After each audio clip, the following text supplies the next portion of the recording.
अस्सलामु अलैकुम वरहमतुल्लाहि वबरकातुहू। अल्हम्दुलिल्लाहि रब्बिल आलमीन वस्सलातु वस्सलामु अला रसूलिल अमीन व अला आलिहि व सहबिहि अजमीन, अम्मा बाद। क़िस्से अंबिया अलैहिमुस्सलाम के इस सिलसिले की 19वीं कड़ी लेकर आपके सामने हाजिर हुआ हूँ। हमारी बात चल रही थी इब्राहीम अलैहिस्सलाम के ताल्लुक़ से। पिछली मजलिस में हमने कई ऐसी अहादीस देखी थी सही बुखारी से जिनमें इब्राहीम अलैहिस्सलाम का तज़किरा था।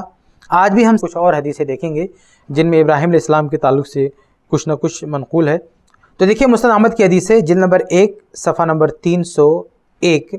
अब्दुल्लाह बिन अब्बास रज़ियल्लाहु अन्हु हदीस के रावी हैं। कहते हैं कि काना रसूलुल्लाह सल्लल्लाहु अलैहि वसल्लम यक़ुस्सु शारिबहु, कि अल्लाह के नबी सल्लल्लाहु अलैहि वसल्लम अपनी मोछ काटते थे।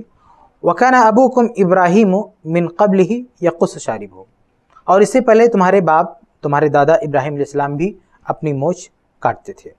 तो ये मुस्नद अहमद की सही हदीस है। इसमें ज़िक्र है कि इब्राहीम अलैहिस्सलाम अपनी मोछ काटते थे, यानी मोछ काटना ये अल्लाह के रसूल की सुन्नत है, इब्राहीम अलैहिस्सलाम की सुन्नत है, इसलिए मोछ काटना चाहिए। मोछ बड़ी बड़ी नहीं रखनी चाहिए, उसको कतरे के रखना चाहिए। दाढ़ी बड़ी रखना चाहिए, दाढ़ी बड़ी रखनी चाहिए और मोछ काटना चाहिए। मोछ काटने का मतलब नहीं कि बिल्कुल ही उसको साफ़ कर दें, बिल्कुल उसको ख़त्म ही कर दें।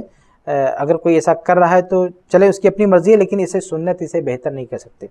अल्लाह के नबी सल्लल्लाहु अलैहि वसल्लम या सहाबा किराम से ऐसा नहीं मिलता है कि वो ऐसा इल्तिज़ाम करते हो कि मोछ पूरी साफ़ कर लेते हो, बल्कि इमाम मालिक रहमतुल्लाह से मनक़ूल है कि वो इसको बिदअत कहते थे। अगर कोई आदमी मोछ पूरी तरह से साफ़ कर लेता है तो इसको बिदअत कहते थे। और उमर फ़ारूक रज़ियल्लाहु अन्हु से मनक़ूल है, आप इस तरह की रवायत को फ़तहुल बारी में भी दे सकते हैं। इब्न हजर रहमतुल्लाह ने नक़ल फरमाया है कि वो मोछें बड़ी बड़ी रखते थे उमर फ़ारूक रज़ियल्लाहु तआला अन्हु भी।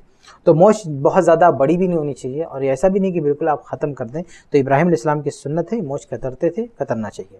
आगे बढ़ते हैं। सही बुखारी की हदीस है, हदीस नंबर 3356। अबू हुरैरा रज़ियल्लाहु अन्हु हदीस के रावी हैं।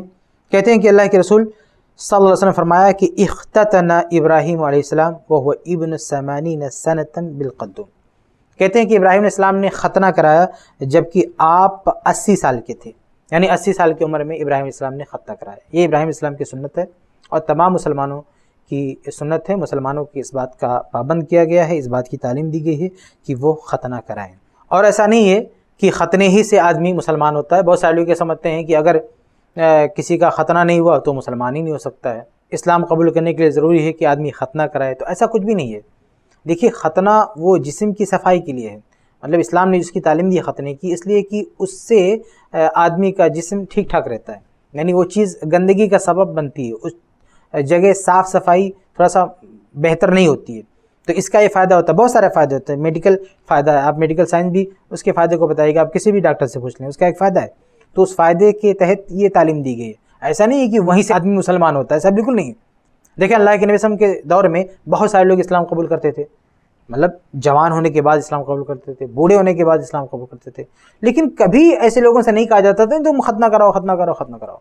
तो अगर कोई बड़े होने के बाद भी ख़तना कराना चाहता है, उसको कोई दिक्कत नहीं है, कोई मेडिकल प्रॉब्लम नहीं होगी, करा सकता, अच्छी बात है। लेकिन अगर किसी को कोई मसला है, नहीं कराना चाहता है, कोई डर है, कोई बात है, तो इस्लाम उसको मजबूर भी नहीं करता। ऐसा भी नहीं कि उसके बगैर मुसलमान हो ही नहीं सकता है, क्योंकि बहुत सारे सहाबा किराम ने इस्लाम कबूल किया और ये नहीं मिलता है कि उनको ये ताकीद की गई हो कि अगर तुमने ख़तना नहीं कराया है तो ख़तना करा लो, तो ऐसी कोई ताकीद नहीं मिलती है। इसलिए ख़तना कराना चाहिए, सुन्नत है, लेकिन अगर ये दिक्कत है तो ये ज़रूरी भी नहीं है। आगे बढ़ते हैं, एक और हदीस देखते हैं सही बुखारी से, हदीस नंबर 3371। इब्न अब्बास रज़ियल्लाहु अन्हु हदीस के रावी हैं। कहते हैं कि कान नबी सल्लल्लाहु अलैहि वसल्लम युअव्विज़ुल हसन वल हुसैन व यक़ूल, कि अल्लाह के नबी हसन और हुसैन रज़ियल्लाहु अन्हुमा को दम करते थे। तो कैसे दम करते थे? कहते थे इन्ना अबाकुमा काना युअव्विज़ु बिहा इस्माईला व इसहाक़ा। तो अल्लाह के नबी अपने दोनों नवासे हसन और हुसैन रज़ियल्लाहु अन्हु, इन दोनों पर दुआ पढ़ के फूंकते थे, दम करते थे। और क्या कहते थे? ये मैं उन अल्फाज के साथ दम कर रहा हूँ जिन अल्फाज के साथ इब्राहीम अलैहिस्सलाम अपने दोनों बेटों इस्माइल और इसहाक पर दम करते थे। तो इब्राहीम अलैहिस्सलाम के दो बेटे थे, इस्माइल, इसहाक, दोनों का तज़किरा आपके सामने आ चुका है। तो इब्राहीम अलैहिस्सलाम भी अपने दोनों बेटों को दम करते थे, ये पढ़कर औज़ु बिकलिमातिल्लाहि ताम्मा मिन कुल्लि शैतानिन व हाम्मा व मिन कुल्लि ऐनिन लाम्मा। तो ये भी एक चीज़ मिलती है कि ये जो दम के अल्फाज हैं जो अल्लाह के नबी अपने बच्चों पे पढ़ते थे, हसन हुसैन रज़ियल्लाहु अन्हु पर, ये असल में इब्राहीम अलैहिस्सलाम ان الفاظ کو پڑھا کرتے تھے، ابراہیم اسلام کی سنت ہے، اس لیے ہمیں بھی اس پر عمل کرنا چاہیے۔ ہم نبی کی سنت پر بھی ایسا کر کے عمل کرنے والے ہو جائیں گے اور ابراہیم علیہ السلام کی سنت پر بھی عمل کرنے والے ہو جائیں گے۔ آگے بڑھتے ہیں، ایک اور حدیث دیکھتے ہیں، یہ بھی صحیح بخاری کی حدیث ہے، حدیث نمبر 1601۔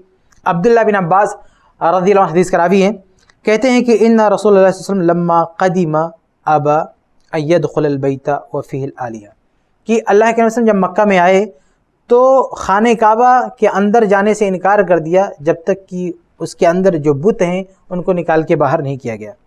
فامر بها فاخرجت، اللہ کے رسول نے حکم دیا خانہ کعبہ کے اندر جو بت رکھے ہوئے تھے وہ نکالے گئے۔ یعنی جب مکہ فتح ہوا اور فتح ہونے کے بعد مسلمانوں کا قبضہ ہوا دوبارہ مکہ پہ، تو مکہ کے اندر جو بت رکھے ہوئے تھے اللہ کے رسول نے سب کو نکلوا دیا۔ فاخرجوا سورۃ ابراہیم، تو ان لوگوں نے خانہ کعبہ کے اندر ابراہیم علیہ السلام کا بھی بت بنا کے رکھا تھا، ابراہیم علیہ السلام کی مورتی بنا کے رکھی تھی، اس کو بھی نکلوایا۔ واسماعیل، اور اسماعیل علیہ السلام کی بھی مورتی بنا کے رکھی ہوئی تھی، اللہ کے رسول نے اس کو بھی نکلوایا۔ فی ایدیہما الازلام، ان دونوں کے ہاتھ میں وہ فال کی تیر تھے، یعنی تیر تھے جسے فال نکالتے ہیں۔ تو ان بتوں کو جب نکالا گیا، ابراہیم علیہ السلام کے نام کا بت تھا، ان کی شکل کے حساب سے بنا کے رکھا تھا، اسماعیل علیہ السلام کے نام سے بنا کے رکھا تھا، اور ان دونوں کے ہاتھ میں وہ فال کی تیر پکڑا کے رکھے تھے۔ تو جب ان بتوں کو باہر نکالا گیا، فقال رسول اللہ صلی اللہ علیہ وسلم، جب اللہ کے رسول نے یہ دیکھا کہ ابراہیم اور اسماعیل کے ہاتھ میں یہ ڈال کے رکھا ہے، یعنی یہ میسج دینا چاہتے ہیں لوگ کہ ابراہیم علیہ السلام اور اسماعیل علیہ السلام یہ دونوں ایسے ہی کرتے تھے، تو اللہ کے رسول نے یہ دیکھ کر فرمایا قاتلہم اللہ، اللہ ان کو اللہ کو برباد کرے جن لوگوں نے ایسا کیا ہے۔ اما واللہ لقد علموا، اللہ کی قسم یہ کام کرنے والوں کو بھی اچھی طرح سے پتا تھا، انہما، کہ ان دونوں نے یعنی ابراہیم علیہ السلام نے اور اسماعیل علیہ السلام نے، لم یستقسما، کبھی بھی انہوں نے یہ فال کی تیر نہیں استعمال کیے، قط کبھی بھی انہوں نے استعمال نہیں کیے۔ فدخل البیت، تو یہ جب بت باہر نکال دیے گئے تو اس کے بعد اللہ کے رسول اندر داخل ہوئے، فکبر فی نواہی، اور خانہ کعبہ میں جا کے تکبیر کہی، ولم یصلی فیہا، اور خانہ کعبہ کے اندر نماز نہیں پڑھی۔ تو یہ بھی ایک حدیث ہے جس میں ابراہیم علیہ السلام کا تذکرہ ہے، اور خانہ کعبہ کے اندر جو بت بنایا گیا تھا ابراہیم علیہ السلام کا، اسماعیل علیہ السلام کا، اس کو لے کر ایک غلط فہمی ہو سکتی تھی، اور اللہ کے رسول نے وہ غلط فہمی بھی دور فرمائی ابراہیم علیہ السلام کے تعلق سے اور اسماعیل علیہ السلام کے تعلق سے، اور ایک طرح سے غصے کا اظہار کیا، بد دعا دی، کیونکہ جس شخصیت نے زندگی بھر توحید کی دعوت دی، ابراہیم علیہ السلام نے، باپ بیٹے نے، اس شخصیت کا نام لے کر بت پرستی کی جائے تو یہ بہت بڑا جرم ہے، یہ بہت بڑے مجرم تھے، اس لیے اللہ کے رسول نے کہا قاتلہم اللہ، اللہ ان کو ہلاک و برباد کرے۔ تو یہ چند احادیث تھیں جن میں ابراہیم علیہ السلام کا تذکرہ ہے، اور ابراہیم علیہ السلام کے تعلق سے کئی چیزوں کا ذکر ہے، جن میں کئی چیزیں ہمارے لیے قابل اسوہ ہیں، قابل عمل ہے، ہم سب کو ان پر عمل کرنے کی کوشش کرنی چاہیے۔ اللہ تعالی ہم سب کو اس کی توفیق دے، آمین یا رب العالمین۔